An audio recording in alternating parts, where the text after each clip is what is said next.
गए हैं कि वो मिरास कितनी महान है जो परमेश्वर ने हम सबके लिए रखी है? Have we all come to know the greatness of the inheritance that God has kept for us? Answer है नहीं।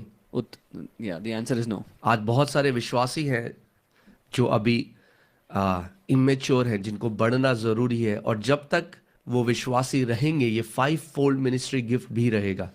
There are many believers today that are immature, and as long as those believers exist, these fivefold gifts will exist. आमीन। आपको समझना जरूरी है जो ये सारी टीचिंग है, ये एंटी क्राइस्ट शिक्षाएं हैं जो कलीसिया के अंदर आ गई, और जो शैतान इसीलिए इन ऑफिसेस को अटैक करता है क्योंकि वो जानता है कि अगर ये ऑफिसेस रहेंगे तो जो परमेश्वर ने जिन कामों के लिए ऑफिसेस रखे हैं वो काम भी होंगे, लोग परिपक्व होंगे, सेवा का काम किया जाएगा, लोग परिपूर्णता में बढ़ेंगे मसीह की।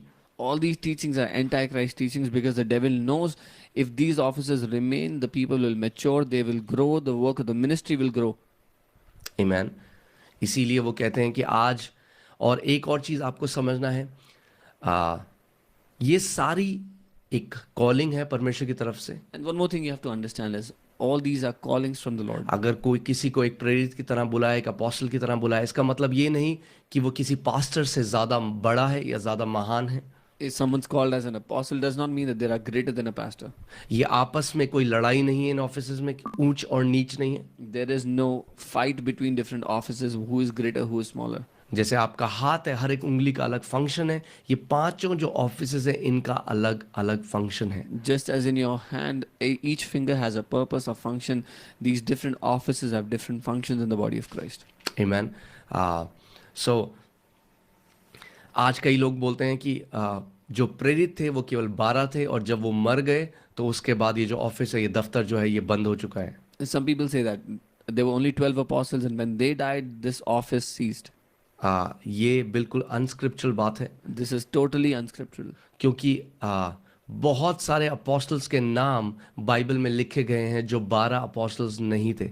Because there are many names of apostles in the Bible who were not among the 12 apostles. ये शब्द अपोस्टलोस जो मैंने आपको अभी बताया 87 टाइम्स इस्तेमाल हुआ है न्यू टेस्टामेंट में। The word apostle has been used 87 times in the New Testament. इसीलिए ये कंफ्यूजन है। मैं इस कंफ्यूजन को दूर कर दूं, वापस हम लोग बुक में आएंगे। मैं आपको एक डिटेल स्टडी देना चाहता था, इसलिए there are 4 classes of apostles. 4 श्रेणियां हैं apostles की। और इसीलिए जब आप इसको समझेंगे बाइबल के हिसाब से, जो फर्स्ट क्लास है, जो टॉप अपोस्टल है, वो है यीशु मसीह। The first and the highest is Jesus Christ himself.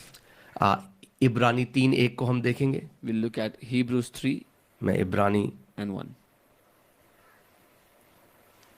इब्रानियों की पत्री 3 उसका 1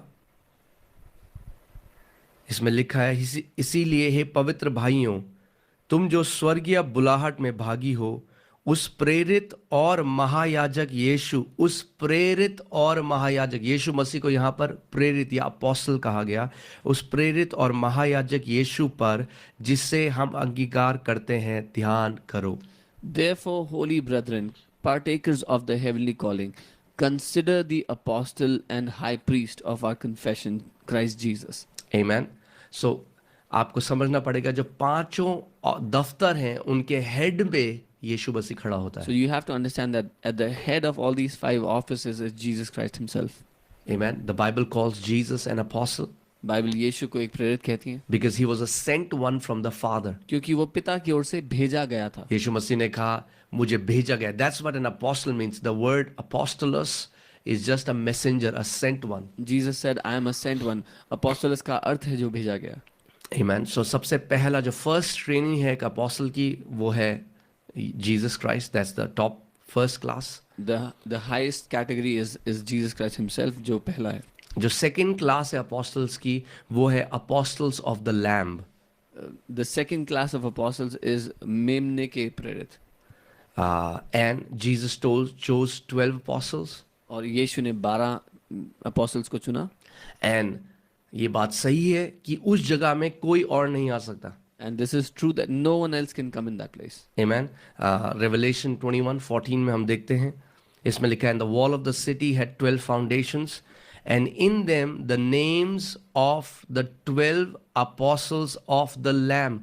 So जो दूसरी है, इन apostles को कहा जाता है apostles of the Lamb. प्रकाशित वाक्य 21:14 यहाँ लिखा है, नगर की शहरपनाह की 12 नींवें थी और उन पर मेमने के 12 प्रेरित के 12 नाम लिखे थे. So this is the category of apostles of the Lamb and their names are written there. There are only 12 apostles of the Lamb.